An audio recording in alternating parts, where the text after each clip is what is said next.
Student, जैसा कि हम अभी तक है ना भारतीय वैज्ञानिकों के बारे में पढ़ चुके हैं कि है ना भारतीय वैज्ञानिकों की क्या क्या उपलब्धियां रही है। अब हम ओवरऑल भारत की उपलब्धियां देखते हैं कि ऐसे भारत में बहुत सारे वैज्ञानिक हैं और उन्होंने अपने अपने क्षेत्र में बहुत सारा काम किया है। और इस भारत को जो विश्व गुरु था उसे, और वो बीच में है ना कहीं वो इमेज जो है विश्व गुरु वाली वो धुंधली होने लग गई थी। तो उसे फिर से कायम करने के लिए इन लोगों ने अपनी पूरी मेहनत करी और वो सफल भी हुए हैं। अब इसी में हम देखते हैं कि है ना भारत की वैज्ञानिक उपलब्धियां क्या क्या रही है, कि मतलब कि भारत की जो प्रमुख वैज्ञानिक उपलब्धियां वो क्या क्या है। तो इसमें सबसे पहले है कि है ना विज्ञान के क्षेत्र में जो है जो सबसे बड़ा पुरस्कार होता है विश्व में वो नोबेल पुरस्कार होता है। तो विज्ञान के क्षेत्र में किन किन वैज्ञानिकों को अभी तक नोबेल पुरस्कार मिल चुका है, तो इसमें बहुत सारे वैज्ञानिक है हमारे जो है ना अपना नाम दर्ज करा चुके हैं। उनमें से फेमस है डॉक्टर सीवी रमन, जिन्हें 1930 में मिला था। हरगोविंद खुराना, उन्हें 1983 में मिला था। और वेंकट रमन रामाकृष्णन है, जिन्हें 2009 में नोबेल पुरस्कार मिल चुका है। फिर आता है कि है ना हम लोगों ने क्या क्या आविष्कार किए, मतलब कि अगर देखा जाए तो पहिए से लेकर आग का आविष्कार भारत में ही हुआ है। लेकिन उसके बाद अगर हम आज की जनरेशन की या आज की पीढ़ी की बात करते हैं तो क्या आविष्कार किए, तो हम लोग कह सकते हैं बटन, काजल, शतरंज हुआ, स्टील हुआ, रूलर हुआ, ठीक, शैम्पू हुआ, नील हुई। अगर हम कहें कि जो चीनी होती है शक्कर, उसका शुद्धिकरण किस प्रकार से किया जाता है, वो टेस्ट ट्यूब बेडी, ये सारी चीजें जो है इन सब चीजों का आविष्कार जो है भारत के अंदर ही हुआ। इन सभी खोजों का श्रेय भारत को ही जाता है।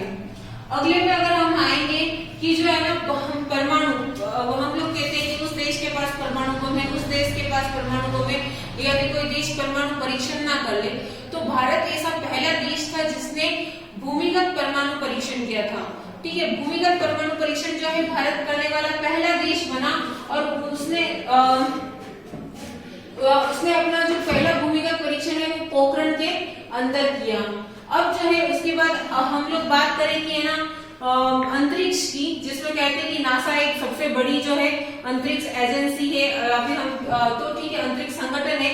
तो भारत ने जो है इसी दिशा में भारत ने अपना कदम रखते हुए प्रथम भारतीय उपग्रह आर्यभट्ट जो है 1975 में प्रक्षेपित किया।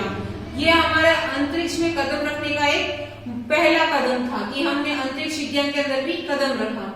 फिर उसके बाद जो है इसरो, इसरो का पूरा नाम होता है इंडियन स्पेस रिसर्च ऑर्गेनाइजेशन।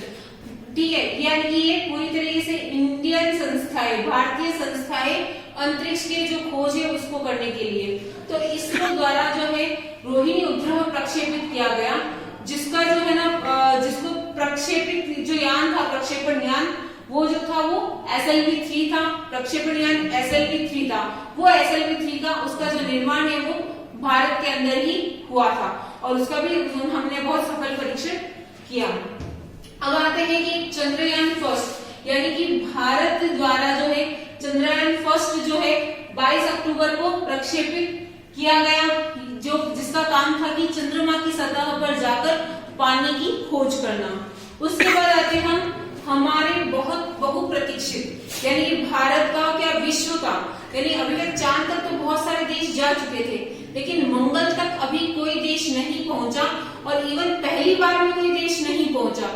तो भारत ऐसा देश बना जो पहली बार में मंगल तक जाने में सफल रहा। भारत ने अपना मंगल कक्षीय मिशन जो है 24 सितंबर 2015 में प्रक्षेपित किया और वो एक ही बार में सफल हो गया। इसका काम, इस यान का काम है मंगल ग्रह पर जीवन की खोज करना, जिसमें हम बहुत हद तक सफल भी हुए हैं। उसके बाद जो है योगा, हमारे जो योग संस्कृति आती है जो महर्षि पतंजलि द्वारा दी गई थी, तो उसी योग दर्शन को पूरे विश्व को समझाने के लिए हमारे प्रधानमंत्री ने 21 जून को यूएनओ के सामने एक प्रस्ताव रखा कि हम 21 जून को योग दिवस मनाना चाहते हैं और इसमें बहुत सारे देशों ने अपनी भागीदारी बताई। तो है ना जिस दिन से 21 जून से जो है ना कि योग दिवस प्रारंभ किया गया, इसको है ना पूरे आज 21 जून को विश्व योग दिवस के रूप में मनाया जाता है।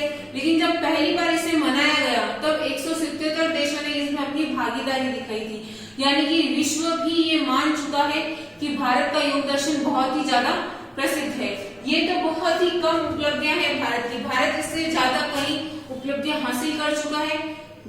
धीरे धीरे आने वाले